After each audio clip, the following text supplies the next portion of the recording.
তৃণমূল নেতা গ্রেপ্তারের পর বোলপুর মহকুমা আদালত চত্বরে ব্যাপক উত্তেজনা। শান্তিনিকেতনের কঙ্কালীতলা পঞ্চায়েতে তৃণমূলের উপপ্রধান মামুন শেখকে লক্ষ্য করে ব্যাপক ডিমবৃষ্টি।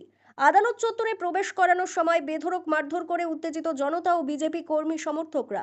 এই ঘটনাকে কেন্দ্র করে চরম চাঞ্চল্য এলাকায়। 2021 সালের ভোট পরবর্তী হিংসা মামলার একাধিক অভিযোগ দায়ের হয় মামুন শেখের বিরুদ্ধে। রাজ্যে পালাবদলের পর থেকেই তাকে হন্যে হয়ে খুঁজছিল পুলিশ। রবিবার রাতে লাভপুরের একটি এলাকা থেকে তাকে গ্রেপ্তার করা হয়। তারপরই সোমবার তাকে আদালত চত্বরে নিয়ে আসা হলে পুলিশের গাড়ি লক্ষ্য করে ব্যাপক ডিমবৃষ্টি। মামুন শেখকে বেধড়ক মারধর করা হয়। তার বিরুদ্ধে বিজেপি কর্মীদের জমি দখল করে নেওয়া, তৃণমূল কার্যালয়ে তুলে নিয়ে গিয়ে আটকে রেখে মারধর করা, জরিমানা করা, বাড়িঘর লুটপাট ভাঙচুর ও তার সঙ্গেই প্রচুর মহিলাদের সঙ্গে দুষ্কর্ম করার অভিযোগ রয়েছে। এমনকি তার বিরুদ্ধে ধর্ষণের মামলাও রয়েছে। সেই বিষয়ে তদন্ত করেছিল সিবিআই। কঙ্কালীতলা পঞ্চায়েতে একাধিক দুর্নীতির সঙ্গেও নাম জড়িয়েছে মামুন শেখের।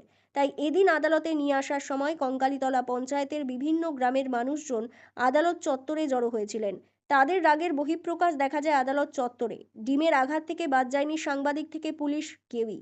মামুন শেখের চরম শাস্তির দাবি জানাচ্ছেন বিজেপির নেতা কর্মীরা। এদেরকে পাথর ছোড়া উচিত, যেটা শরিয়ত আইন আছে সেইভাবে ওদেরকে পাথর নিক্ষেপ করলেও কিছু কম হয় না, কারণ এরা ধর্ষককারী, এরা লুটেরা। এরা প্রত্যেক পঞ্চায়েতে মা কঙ্কালীর জমি, দেবত্ব জমি সব নিজেদের নামে করে বিক্রি করেছে। এরা কম বেশি 150-200 মহিলাকে ধর্ষণ করেছে। এই শেখ শাহজাহানের গল্প আপনারা শুনেন। এইখানে কঙ্কালী অঞ্চলে, কঙ্কালী পঞ্চায়েতে এইরকম রাজত্ব এদের চলতো। এরা বাড়ি লুট করেছে, লোকের টাকা লুট করেছে। সাধারণ মানুষের বিক্ষোভ তো থাকবে, কিছু করার নেই। এটা হয়তো এটা বিজেপি দল বলে হয়তো ডিম ছুটছে, অন্য কোন দল। আপনারা তো দেখেছেন আমাদের বাড়ির ভাঙচুর কিভাবে হয়েছে, আপনারা সব সেই ছবিও আমরা তুলে রেখেছিলাম একদিন যত্ন সহকারে, যে হয়তো কোনোদিন সুদিন দেবে ঈশ্বর, আজ ঈশ্বর সুদিন দিয়েছে, তাই সেগুলো দেখাতে পারছি আপনাদেরকে। সব্যসাচী রায়, বীরভূম জেলা যুব মোর্চার ইনচার্জ।